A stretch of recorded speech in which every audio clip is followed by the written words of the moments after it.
Hey everybody, yesterday we started a discussion about self-esteem, self-love, and all of that. And I asked everyone to choose a number between 0, meaning really low self-esteem, to 10, really high self-esteem, to see where you saw yourself in there. I feel like I'm an 8, and I have lots of reasons that I could share with you, and I might a little bit over time, just to help spur your own thoughts about your own number. But I really want you to think about where you put yourself between 0 and 10, or if you're doing it now, if you're asking yourself now, where am I on my self-love scale from 0 to 10? Self-love being defined very simply as how we feel about ourselves. Do you love yourself or don't you? How much do you love yourself? Do you feel really good about your life in general? Maybe you're up in the 8, 9, 10 area. Maybe you're feeling really rotten about yourself right now, just feeling kind of at a low point, and you're at like a 0, 1, 2, or 3, or somewhere in the middle. Many people are in the middle range too, 5, 6, 7, right in there.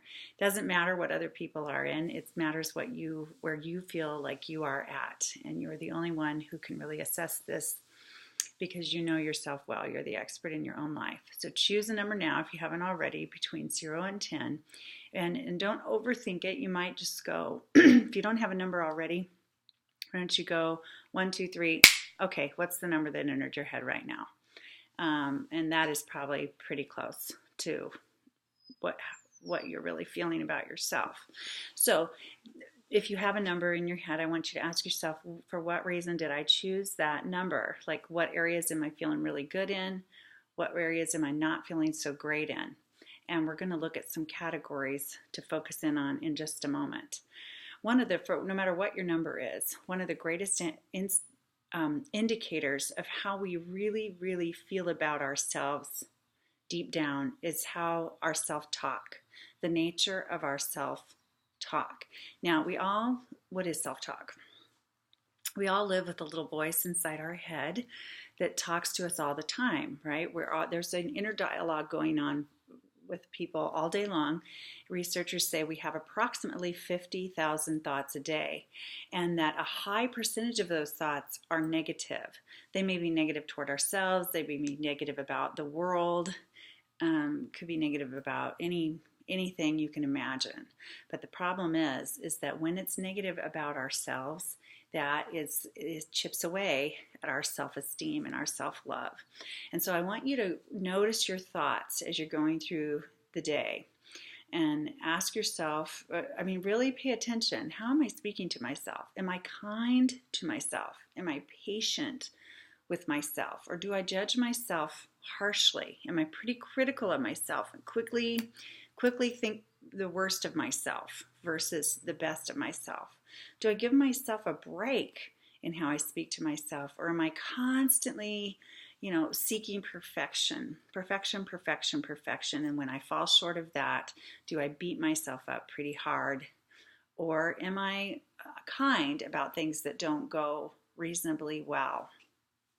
Or am I always thinking I'm making mistake after mistake after mistake? Or how could I be so stupid?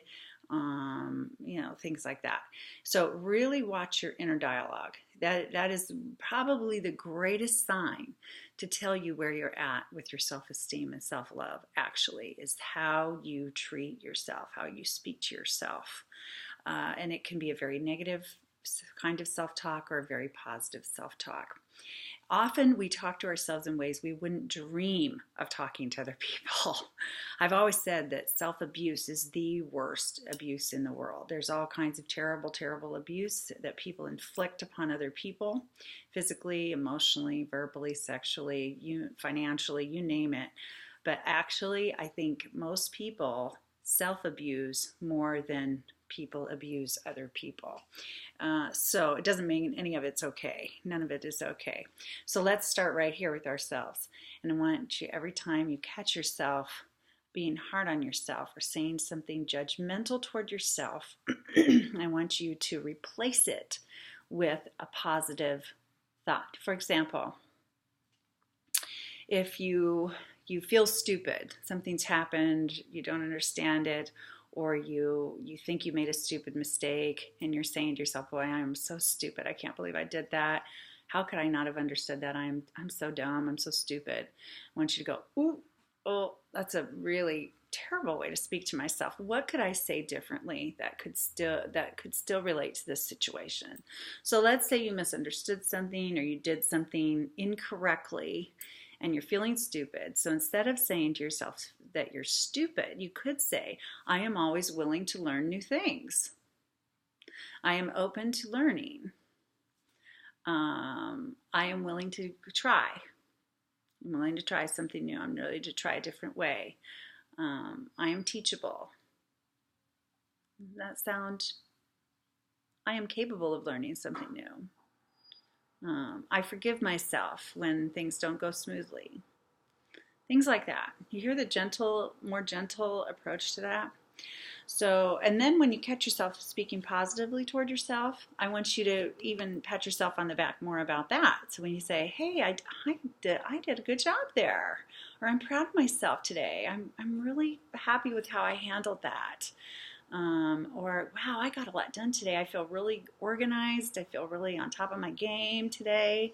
I remembered everything I wanted to accomplish and manage my time well. And so to be your own best cheerleader. No way for other people to cheer you on. That's just icing on the cake of life. You want to cheer yourself on and speak to yourself kindly. Okay, so look at your number. Watch how you're speaking to yourself all day and all night long. And every time you catch a negative piece of self-talk, I want you to switch it into a positive piece of self-talk. Even if you're not 100% convinced that's the real message the real message you're feeling, I want you to replace it with a positive thought. So start practicing shifting them over.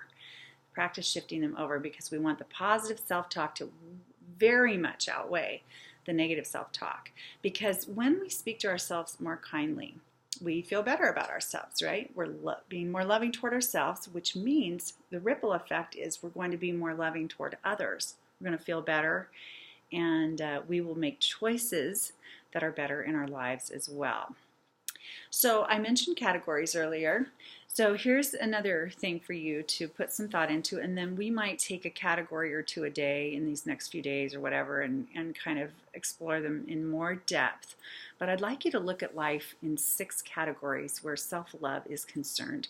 Okay, we're going to look at self-care regarding our bodies, self-care regarding our minds, self-care regarding our hearts, like our emotional heart, self-care regarding our relationships, self-care regarding our finances, and self-care regarding our spiritual selves, our spiritual life. So start thinking about ways that you care for yourself and love yourself with your body, with your mind, in your relationships, your finances, your spirit, and I forgot one. Your body, your mind, your heart, your emotional heart, your relationships, your finances, and your spirit. And now see right there, I could have thought, oh gosh, I screwed up. Oh, I'm doing a terrible job on this video. Ugh, how could I be so stupid and forget that one? I just studied these and wrote these down and got organized for the... No, why would I do that? It's so unfair. It just slipped my mind for a second, right? It just slipped my mind for a second. And so letting myself stop and think it through, I remembered. So see how the difference? I could have beat myself up for that. I could have stopped and re-recorded this until I got it perfect. Or I can just model good self-care to you by saying, oh, whoops, I had a little hiccup there, and got regrouped and remembered, and no big deal, right? No big deal. So, all right, well, I'm going to leave you with that, and I hope you have a wonderful day. Have fun examining those thoughts and replacing them with more positive ones, and I will talk to you again soon.